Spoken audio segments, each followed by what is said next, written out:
The church wielded power through fear and impressive weapons of enforcement. Social exclusion. Everybody went to church, so if you were banned from going to church, you stuck out. The Inquisitions, the torture, burning at the stake, and the ultimate threat of excommunication, which meant you were cut off by the church, from the church, and from God forever.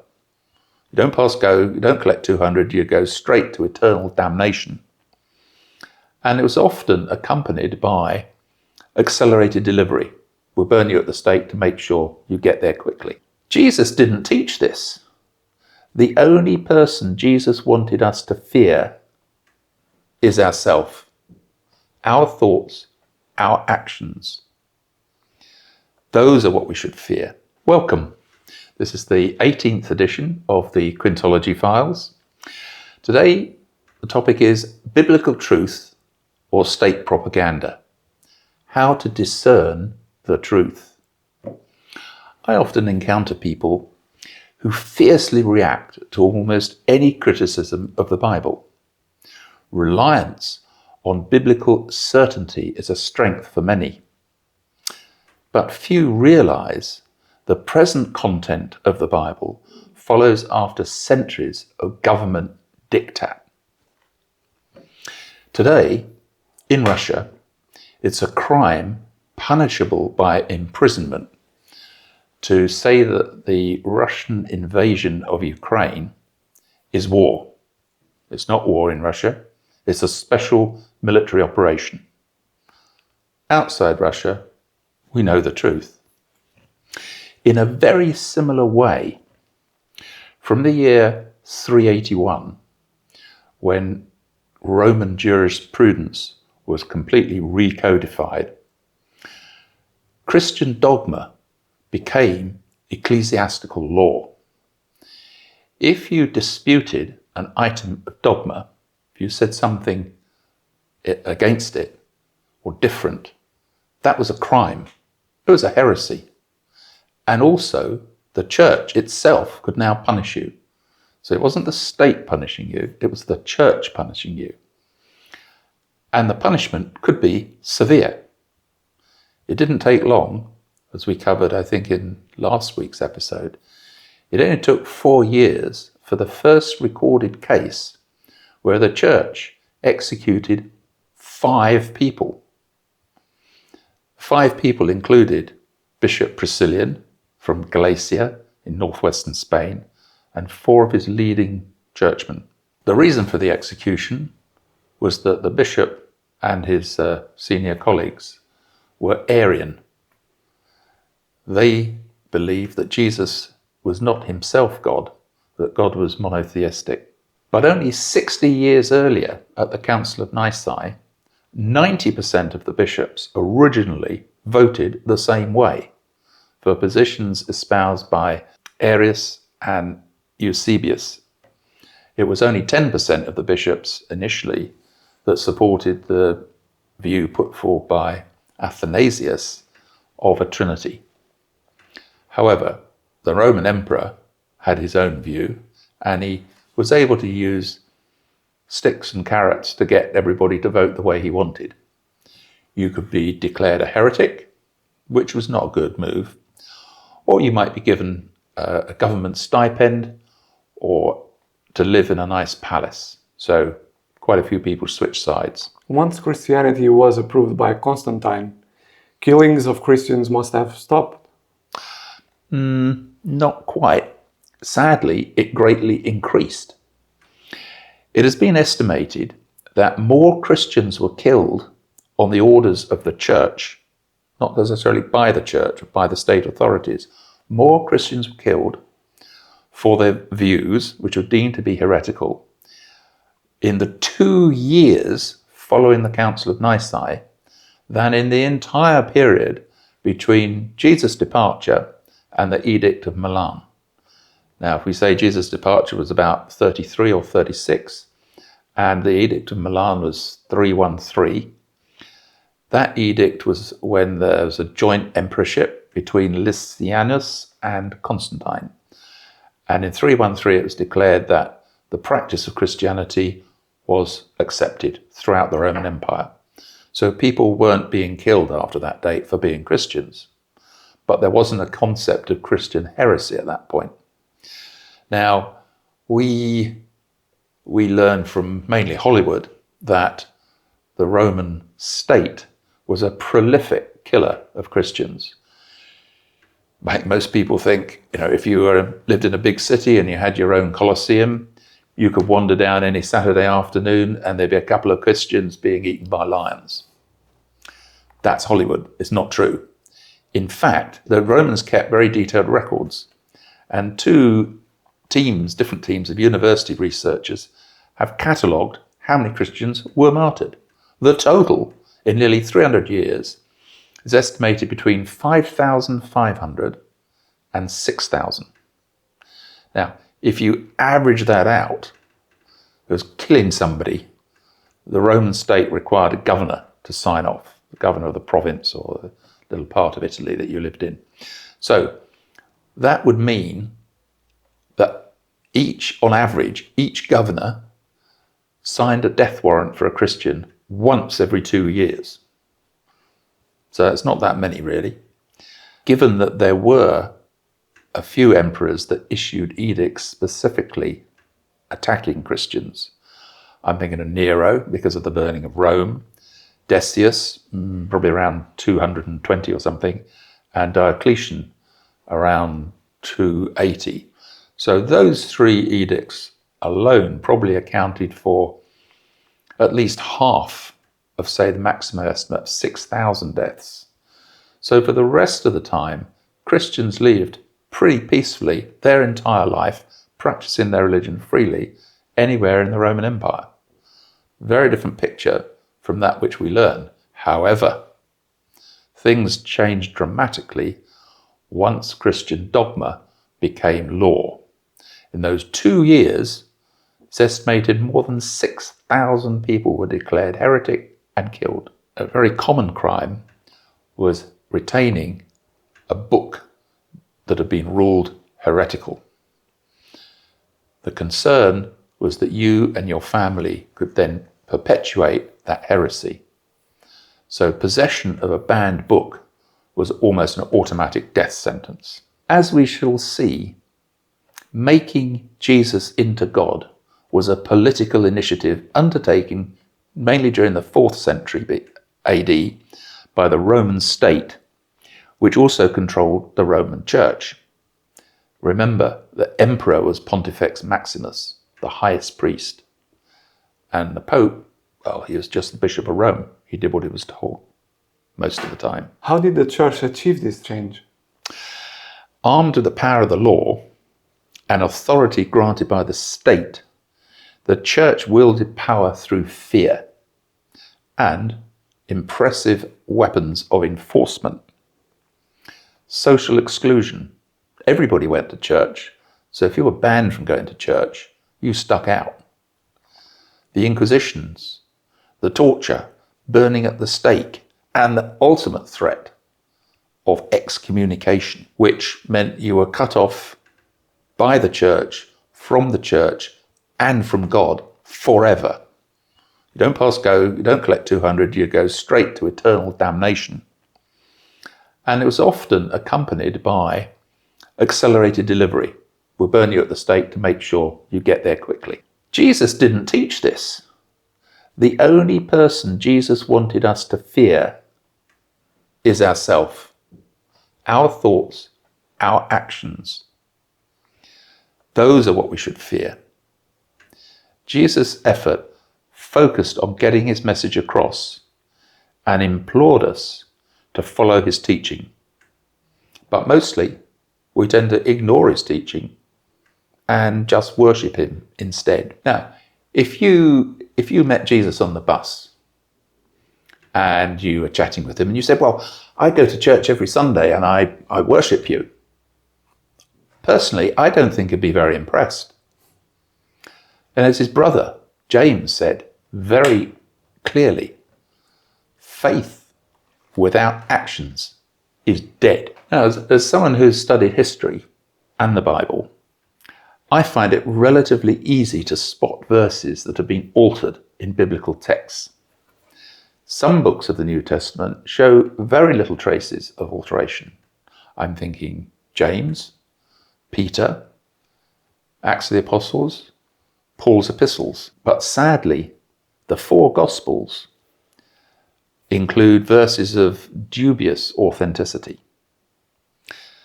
Maybe this reflects the life of the authors. And James spent a long time growing up with Jesus during the ministry, 3-year ministry. Peter was with him throughout the 3-year ministry. Paul had a rather brief, but shall we say intense relationship.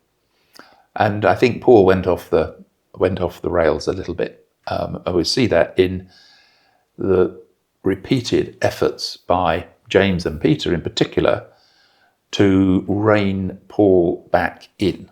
As we see in Acts, I think 3 times, Paul is summoned back to Jerusalem to be advised that what he's teaching is not what the rabbi taught. The authors of the synoptic Gospels, Matthew, Mark, and Luke, clearly never met Jesus.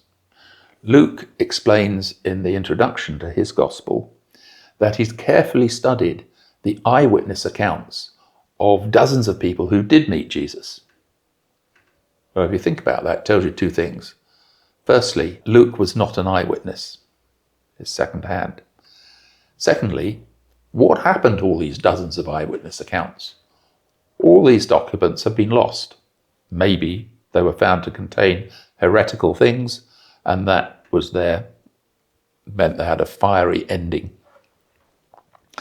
The Gospels also include many additions. Most Bibles sheepishly state that the end of Mark that's dealing with the resurrection is a late addition. Many Bibles also refer to the passage in John, I think it's John 8, where it describes a very plausible story about Jesus of rescuing a woman accused of adultery. They say this is a late addition. There's actually more that is dubious in John, probably in whole chapters. A recent pope pronounced that it was fairly certain that originally John chapter 7 followed on from John chapter 5.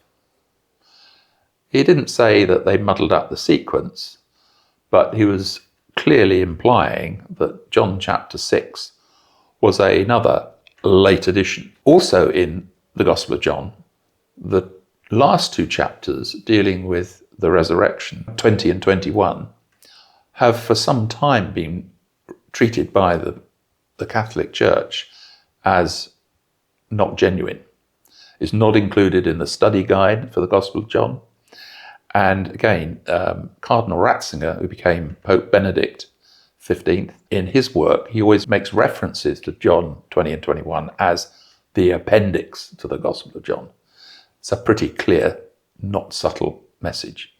So it seems 4 chapters of the Gospel of John have been identified by the biggest church, the Catholic Church, as dubious, unreliable, 4th century edition. And I can also identify many more parts of the Synoptic Gospels that really smell very strongly of very blatant plagiarism. We'll come back to that in a future edition. Why would the authorities force changes in the early beliefs? Religious strife, born of deep divisions. To understand the circumstances in which the events reported in the New Testament took place, one needs to understand the turbulent theology of the time. Let's look at the recent history of what was Judea, Samaria, and Galilee at the time Jesus was born. We go back to the year 333 BC. Alexander the Great had more or less defeated and taken over the entire Persian Empire. Unfortunately for him, he died the same year. And his 4 leading generals decided they would carve up the empire between them. Initially, Israel came under the Ptolemaic dynasty based in Egypt. But I think after maybe a couple of decades, the Seleucids, based in Babylon, managed to take over Israel from the Ptolemaic rulers. Now, the Seleucids were virulently anti-Jewish. They didn't like the Jewish practices, separateness. They particularly despised circumcision. This set up a lot of religious disputes and led to the uprisings of the Maccabees. This was a period of religious terrorism for 30 or 40 years, until eventually the Maccabean revolt succeeded and established the Hasmonean dynasty. It was the first time Israel had been an independent state for many, many centuries. It lasted about 100 years, and it wasn't an independent state again for another 2,000 years. The background is that when Cyrus, the Persian emperor, had conquered Babylon, where Nebuchadnezzar had taken all of the Jews from Judah, Cyrus, believed in religious freedom. And whilst the Babylonians had transferred many peoples around, Cyrus ruled that these people could all return to their homeland. The records indicate that actually only 4% of the then Jewish population of Babylon returned to Judah. That was despite being given an armed guard by Cyrus. What that meant two things. Firstly, Babylon continued to be the center of the Jewish culture. The Talmud, its full title is the Babylonian Talmud, the annual almanac of festivals and feast days, was determined in Babylon and circulated to Jewish communities throughout the known world at that time. So what happened in Jerusalem was a religious vacuum into which a series of new organizations emerged. I think this happened different times during the 3rd century BC under the Seleucids. So you had the Pharisees, who were quite populist. They regarded all Jewish scripture as sacred. So the Torah, the prophets, and the writings. But they were virulently anti-Greek. Rather oddly, they adopted some Persian religious beliefs. We'll come back to that. Then you had the Sadducees, who were more elite, more conservative. They only accepted the Torah, possibly because at that time, only the Torah had been canonized. The books of the prophets and of the writings were still being edited freely, changed, popping a few more prophecies into them. Now, the Sadducees were very open to Hellenization. So you've got a couple of things there already at odds. The third group, before I forget, is the Essenes. These are very conservative. They tended to steer clear of politics. They wanted to live apart. They tended to set up communities in the desert, so like Qumran. But the Pharisees and the Sadducees, with quite different views, provided like two political parties, because Israel was a theocracy in our current understanding. Now, I mentioned the Pharisees adopted some Persian religious beliefs. The main one is bodily resurrection. Bodily resurrection was completely new to Judaism and was fiercely resisted by most Jews, by the Sadducees and also the Essenes. They thought that was a heinous invention. The idea of bodily resurrection was unique to the Persian religion, Zoroastrianism, and was not something that was believed anywhere else in any of the ancient Middle Eastern cultures. Now you see the connection to Paul, because Paul was a highly trained Pharisee, highly regarded, and of course he had picked up the idea of bodily resurrection. So when he turned to Christianity, he introduced the idea, And that was one of the main things that the original Nazarene church based in Jerusalem was calling him back to explain and cease and desist spreading as the new belief. That short spell of peace and independence was short-lived. Squashed between Rome, the Seleucid Empire based in Babylon, and Egypt, it wasn't going to last very long. And soon in 63 BC, the legions of Pompey invaded. They took out the part of modern Turkey that was not controlled by Rome. They took out the whole of Syria, modern-day Lebanon, and the northern parts of Israel, modern Israel. Indeed, they actually managed to sack Jerusalem as well. Then there was a period of about 20, 25 years where the parties were ebbing back and forth. The Hasmonean dynasty hung on for a while, but in AD 40, the Roman Senate appointed Herod. He was actually not Jewish at all.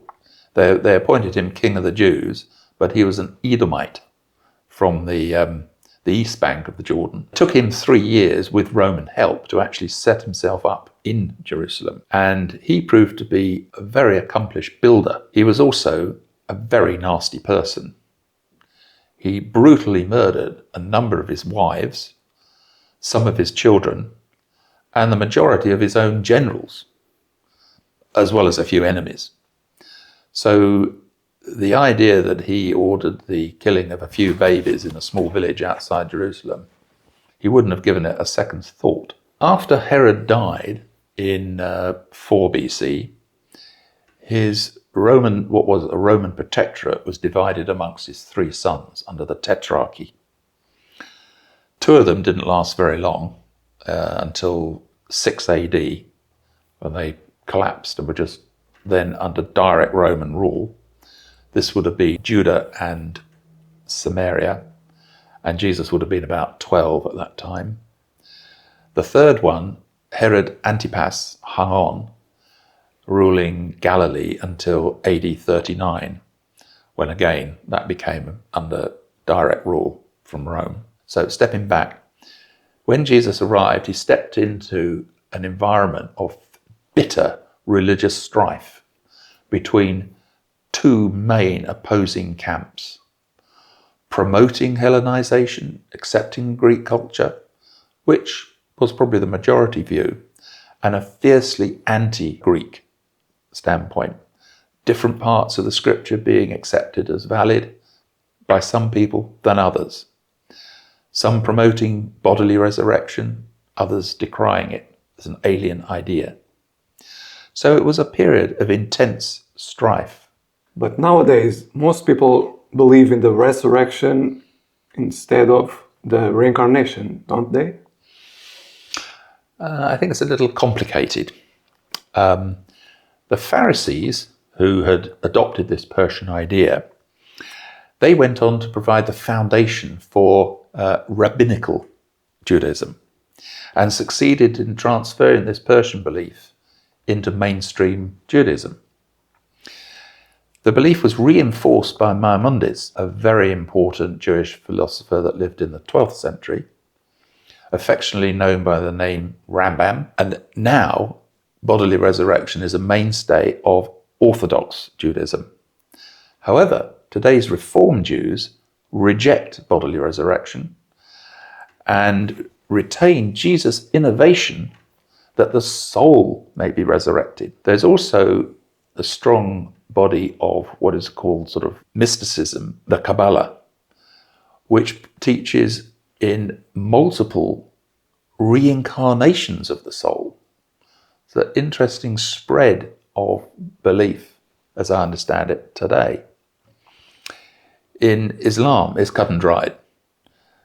Islam believes in bodily resurrection of the original body. If your body is destroyed, some unfortunate or otherwise not around to be resurrected, then Allah has the power to recreate your original body. Now, it's interesting. The Catholic Church originally taught that it was the original body that would be resurrected. Therefore, and it had to be buried in sacred ground. Therefore, it was important that your whole body was collected together and buried in a churchyard. Outside, you wouldn't get resurrected. If you were cremated or burnt, that's why heretics were burnt, so they couldn't be resurrected. But times have changed. Not that long ago, in fact, 1963, the Vatican changed its teaching to say that, well, if your body was destroyed, maimed, blown up, burnt, whatever, then God has the power to reassemble your original body. So don't worry about it. Interesting. Yeah. Did Jesus have a view? Is it resurrection or reincarnation? As we discussed previously, resurrection of the old body would be illogical and not very attractive, frankly. Can you think of many dead people who would like to be resurrected in their old body? I don't think so. Yeah. Jesus' teaching focused on the ancient understanding inherited by the Jews from the father of their nation, Abraham. They believed was essentially the Sumerian belief system of what happens to us. That states that humans have two spiritual components that are joined together, the soul and the spirit. The long-established belief across all Middle Eastern cultures is that the spirit grants us free will, the ability to do good and the ability to do evil. Whereas our soul is our character, our personality, the repository of our memories. Today, most Christians do not believe they hold a dual spiritual component, or they become so thoroughly confused by the interchangeable use of the terms soul and spirit. The reason for this confusion is deliberate action by the Church. Early on, the Roman Church at the First Council of Constantinople, again, it's an important year, 381, ruled that it was right to teach that the human body contained two spiritual components, a soul and a spirit. But later on, the Fourth Council of Constantinople in 869, stating that we hold a soul and a spirit, had become heretical, and any books referring to this should be destroyed and also deemed heretical. References to soul and spirit were then amended and became somewhat confused. It seems almost that the translations were deliberately trying to distort and confuse the meaning, because the original texts were clear. If you go back to Jewish scripture, there's very clear and consistent use of the terms, the nephesh and the ruah, meaning the two different components. Many Protestants, and indeed many non-religious people, still understand we have a spirit and a soul. Indeed, sailors always appeal to the divinity to save their souls, SOS. Jewish scripture and also the Quran is crystal clear about the specific roles of the spirit and the soul, although biblical translations, kowtowing to dogma, deliberately muddle and confuse the clarity. In original Judaism, the spirit is deemed to be from God and at death freely returns to God. Our soul, our individual personality, characteristics and memory, us, separates at death and descends into a cold, dark abyss referred to as Sheol. Once in Sheol, our soul is cut off from everything forever, cut off even from God. Jesus had two central messages.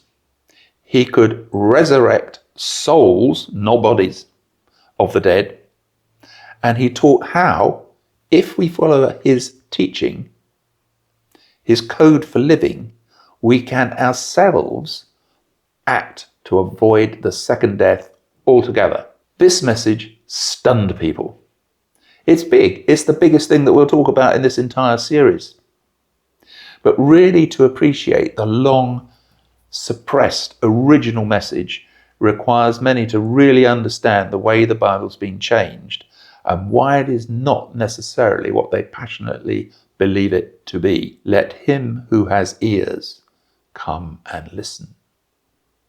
So, in the next few episodes, I'll explain more of the heresies that I mentioned in episode 15, and then we shall look at the ancient belief systems strikingly similar to Jesus' original teaching before I engage in electrifying you.